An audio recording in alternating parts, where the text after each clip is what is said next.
आपका मेरे YouTube channel पर स्वागत है। आज हम मनी की डेफिनेशन कर रहे हैं। तो मनी की डेफिनेशन क्या है? Legal and functional definition of money.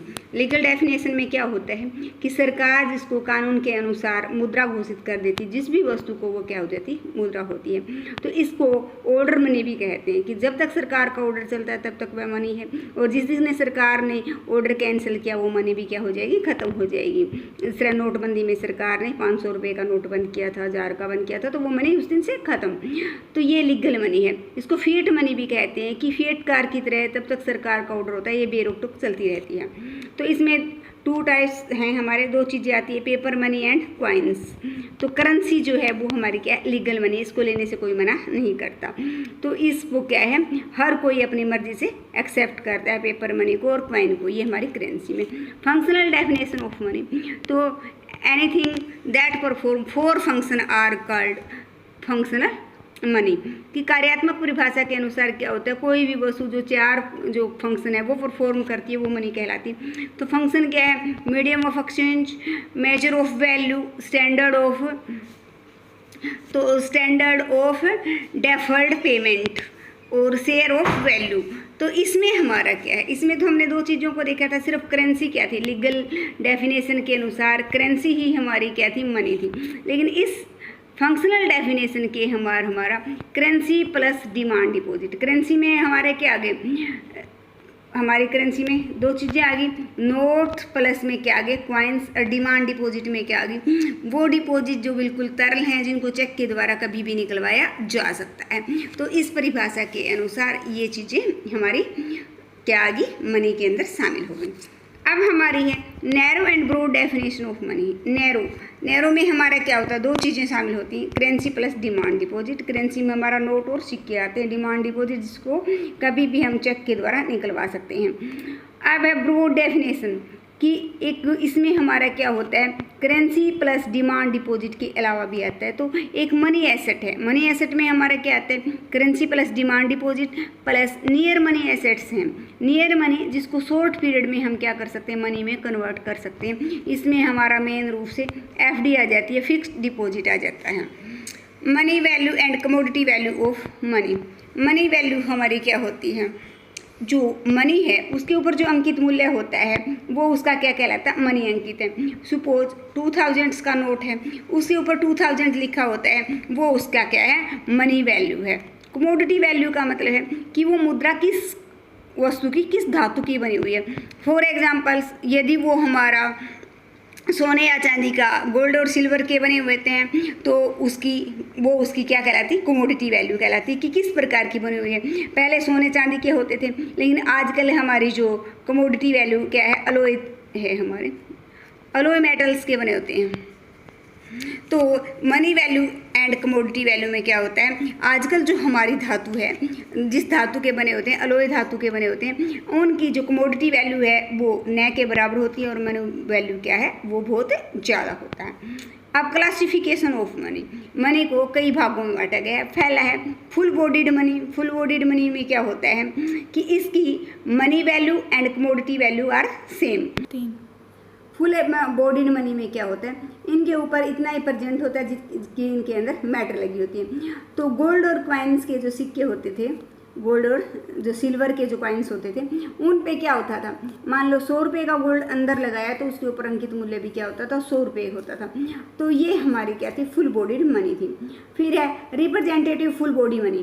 तो फुल बॉडी मनी का प्रतिनिधित्व तो करती थी जो चलन में मुद्रा होती थी वो। तो इसमें चलन में तो क्या होते थे, जो कागज़ के नोट होते थे, और उसके पीछे क्या रखा जाता, 100% गोल्ड रखा जाता था, सोना या चांदी रखा जाता था।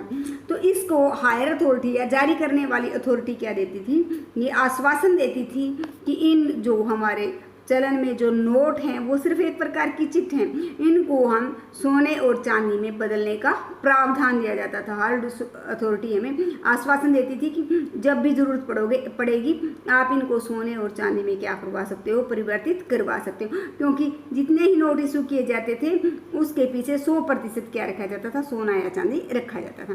फिर क्रेडिट मनी है। क्रेडिट मनी में हमारा क्या होता है, मनी वैल्यू ज़्यादा होती है और कमोडिटी वैल्यू उसकी कम होती है। मनी वैल्यू मतलब उसके ऊपर अंकित मूल्य ज़्यादा होता है और उसके अंदर जो मेटल लगी होती है वो क्या होती है, कम की होती है। जिस प्रकार अलो मेटल है हमारा, 1 रुपये का सिक्का है, उसके अंदर जो है इतने 1 रुपये की धातु नहीं लगी हुई, उसके ऊपर अंकित मूल्य है वो ज़्यादा है।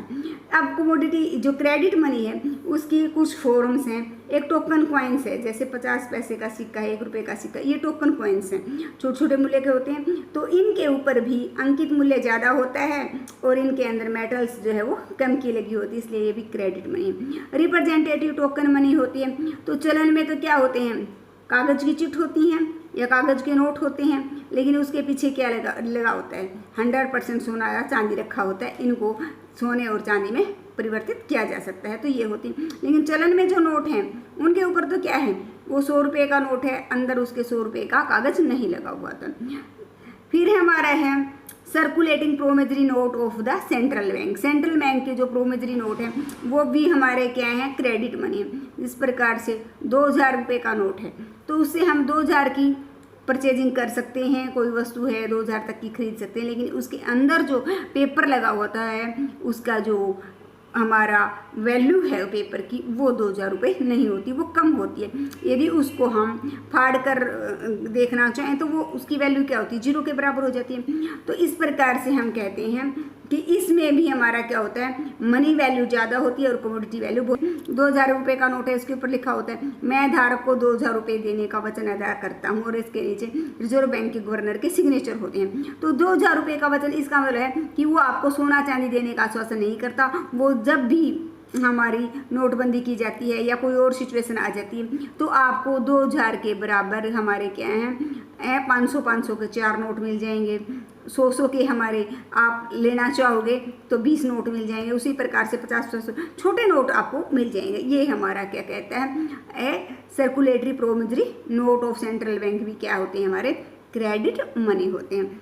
फिर डिमांड डिपॉजिट। डिमांड डिपॉजिट में क्या होता है, चेक है, उसके ऊपर आप कितनी भी रकम भर सकते हैं। तो वो एक क्या होता है, एक पेज ही तो होता है, उस पेज के ऊपर आपने रकम भर दी और उतनी रकम आप निकलवा सकते हो।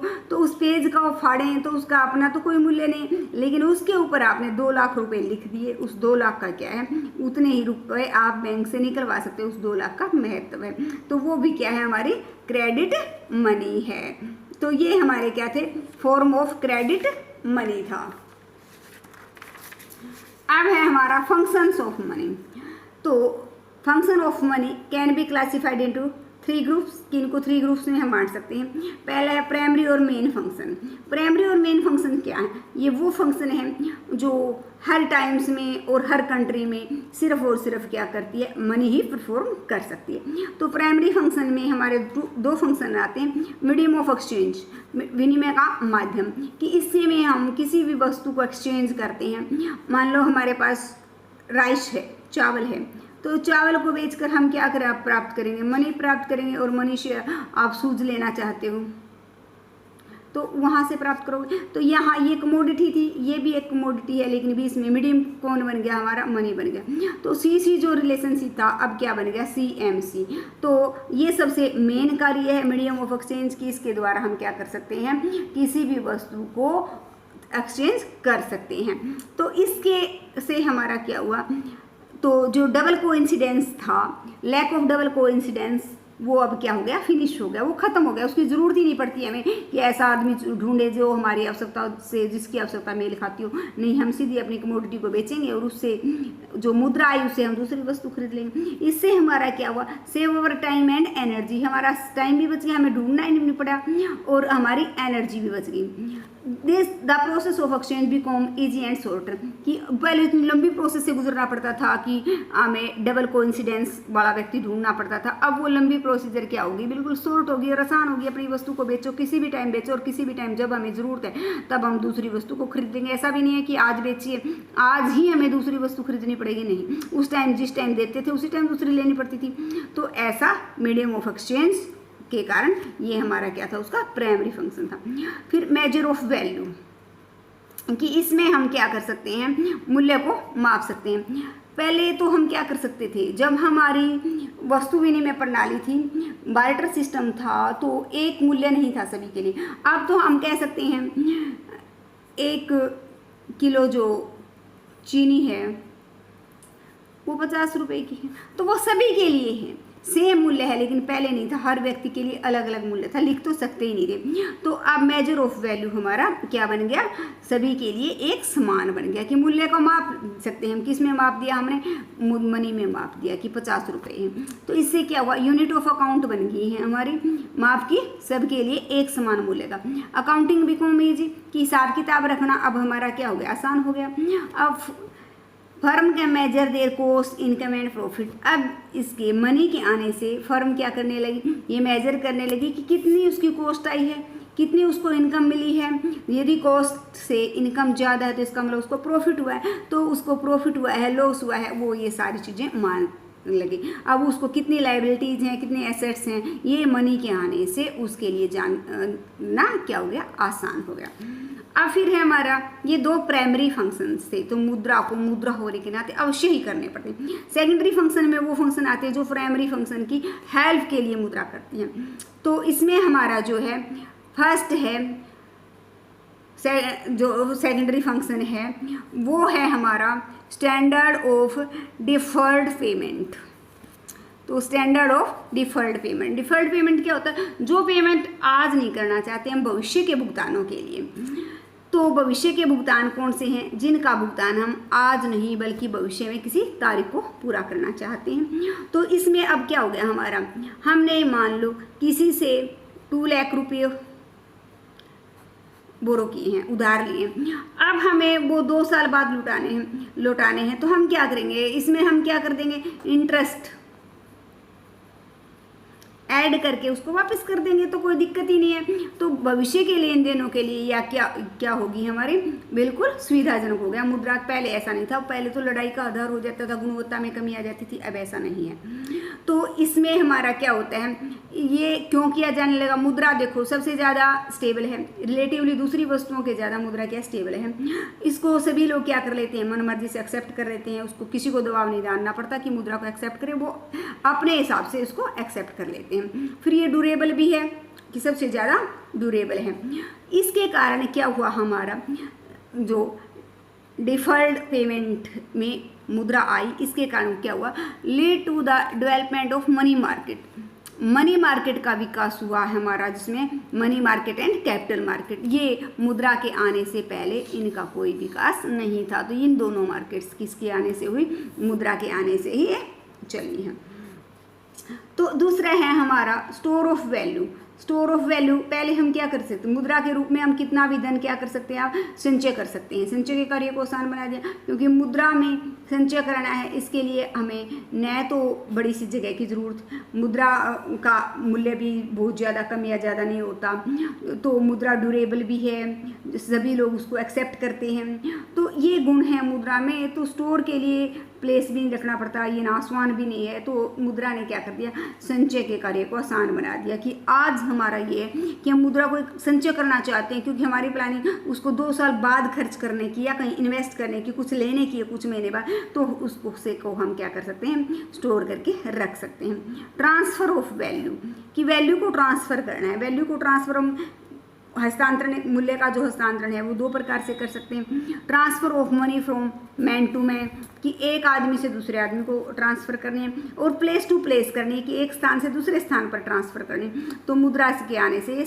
हमारा कार्य क्या हो गया, आसान हो गया। जबकि जब हमारा बार्टर सिस्टम था तो ट्रांसफ़र ऑफ वैल्यू न के बराबर थी, कि आज व्यक्ति क्या है, ग्लोबलाइजेशन का ज़माना है, एक स्थान से अपनी प्रॉपर्टी बेचकर दूसरी जगह जाना चाहता है, तो मिनटों में अपनी जो पेमेंट है उसको दूसरी जगह पर ट्रांसफ़र कर सकता है, और उसके लिए उसको मनी को अपने साथ लेकर जाने की भी ज़रूरत नहीं है। जबकि पहले ऐसा नहीं कर सकता था वो, क्योंकि बदले में पहले उसको क्या मिलती थी, गूड्स या एनिमल्स यही मिलते थे।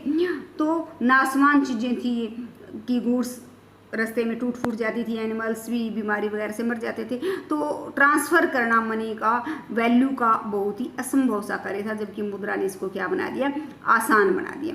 तो ये हमारा क्या है, सेकेंडरी फंक्शंस था, ये हमारे सेकेंडरी फंक्शन थे। अब हमारे कॉन्टिनेंट कॉन्टीजेंट जो फंक्शन है उनमें क्या होता है हमारा, जो आकस्मिक कार्य मुद्रा करती है वो ये है बेसिस ऑफ क्रेडिट क्रिएशन, कि क्रेडिट क्रिएशन का आधार है। क्रेडिट क्रिएशन कब कर पाया बैंक, जब मनी नहीं थी तो कर ही नहीं पाता था।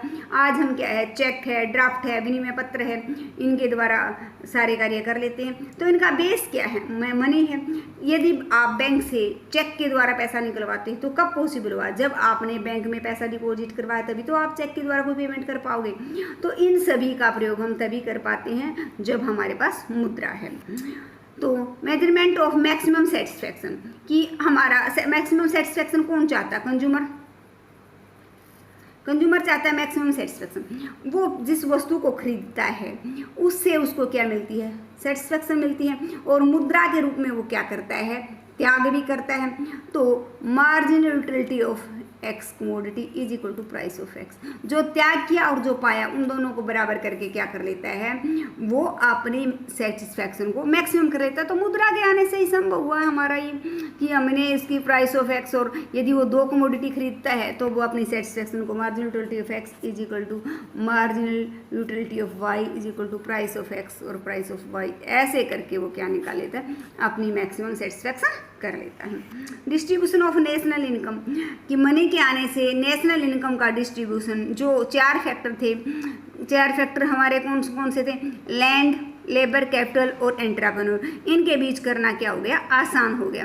कि प्रत्येक का जितना योगदान होता है कार्य में उसके अनुसार क्या कर दिया जाता है, नेशनल इनकम का इनमें डिस्ट्रीब्यूशन कर दिया जाता है। बैरियर ऑफ ऑप्शन, आज हम क्या हैं, अपने मर्जी के मालिक हैं। कि हमने 20,000 रुपये कलेक्ट किए थे, किसके लिए, ये सोचा था कि हम एक टीवी खरीदेंगे, लेकिन अचानक कोई दूसरा कार्य, मान लो घर में कोई बीमार हो जाता है, तो हमें पता है कि अर्जेंट जरूरत, हम अपने निर्णय के खुद मालिक हैं। अब हम क्या कर सकते हैं, इस 20,000 रुपये को जो बीमार व्यक्ति है या किसी का एक्सीडेंट हो जाता है वहाँ पर लगा सकते हैं, क्योंकि हमें पता है डेथ कैन नॉट वेट। दूसरा जो टीवी लेना है या कोई और कार्य था वो वेट कर सकता है। तो यदि बार्टर सिस्टम होता तो हम अपने निर्णय के मालिक नहीं होते। यहाँ पर मुद्रा आने के कारण हम क्या हो गए, हम अपने निर्णय के मालिक हो गए हैं। गारंटी ऑफ सोलवेंसी, मुद्रा क्या देती है, हमें अपने सोलवेंसी की गारंटी देती है।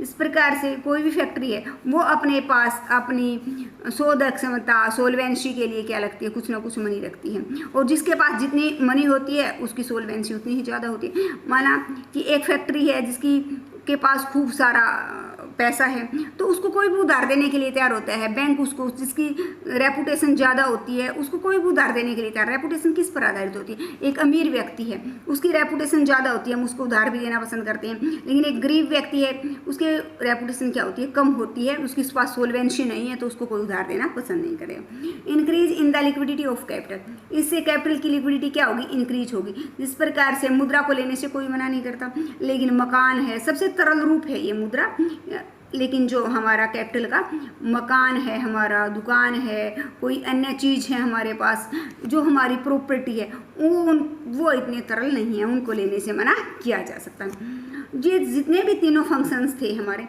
उन सभी फंक्शंस को 2 ग्रुप्स में हम क्लासीफाइड कर सकते हैं। वन है स्टैटिक फंक्शन और दूसरा है डायनेमिक फंक्शन। स्टैटिक फंक्शन में हमारे प्राइमरी और जो सेकेंडरी फंक्शन थे वो स्टैटिक्स हैं। ये सिर्फ इकोनॉमी को चलाने में मदद करते हैं, इकोनॉमी को आगे बढ़ाने में इनका कोई योगदान नहीं है, सिर्फ स्मूथ फंक्शनिंग में इनकी मदद आती है, कोई हलचल पैदा नहीं करते। डायनेमिक फंक्शंस वो हैं जो इकोनॉमी में हलचल पैदा करते हैं, कोई गतिविधि करने में मदद करते हैं। तो इसमें हमारा कौन कौन से फंक्शन आते हैं, control over inflation and deflation. Inflation का मतलब क्या होता है, कीमतों का लगातार बढ़ना, और डिफ्लेशन का मतलब कीमतों का लगातार घटना। उस पर कंट्रोल जो करती है, मनी के कारण वो कंट्रोल होते हैं, तो वो उसका कौन सा, डायनेमिक फंक्शन कहलाता है। To achieve economic development and price stability, तो मुद्रा के द्वारा हम क्या करते हैं, इकोनॉमिक डेवलपमेंट करते हैं, प्राइस को स्टेबल करते हैं। Economic development and price stability, ये भी हमारा क्या है, डायनेमिक फंक्शन है, क्योंकि मुद्रा के द्वारा हम अपना आर्थिक विकास कर पाते हैं, प्राइस को स्टेबल कर पाते हैं। इंक्रीज इन इंटरनेशनल ट्रेड, कि मनी से हमारा इंटरनेशनल ट्रेड में भी क्या हुआ है, काफ़ी इजाफा हुआ है, तो ये भी हमारा डायनेमिक फंक्शन है। Uses of natural and man made resources, कि मुद्रा के कारण ही हम नेचुरल रिसोर्सेज का प्रयोग करना संभव हो पाया है और मैन मेड रिसोर्सेज को हम बना पाए हैं। तो ये सारी चीज़ें हमारे क्या डायनेमिक फंक्शन में आते हैं।